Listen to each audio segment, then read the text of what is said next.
شايف الكون كله اللي حوالينا ده؟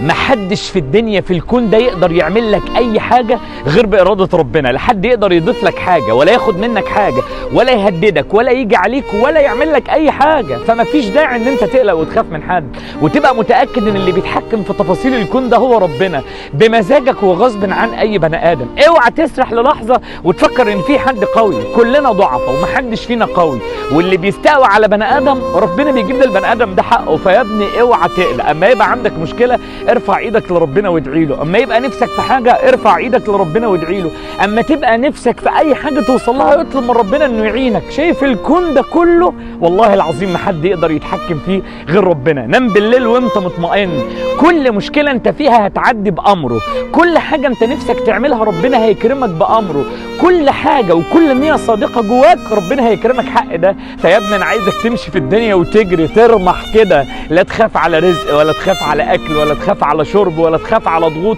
ولا تخاف على اي حاجه. امره اذا اراد شيئا ان يقول له كن فيكون. في لحظه العالم ده يتغير، في لحظه العالم ده يتشقلب، في لحظه اللي بيهددك ما يطلعش عليه يوم، في لحظه اللي بيجي عليك سبحان الله ربنا يسلط عليه نفسه ونفسه، في لحظه تلاقي ابواب الرزق كلها اتفتحت قدامك. عايزك لا تخاف ولا تقلق ولا تتضايق، الكون ده بامره كل حاجة بتتحرك فيه. من الآخر كده نام بالليل وحط في بطنك بطيخة صيفي وسلم أمرك لله، وساعتها تبقى أغنى بني آدم في الدنيا.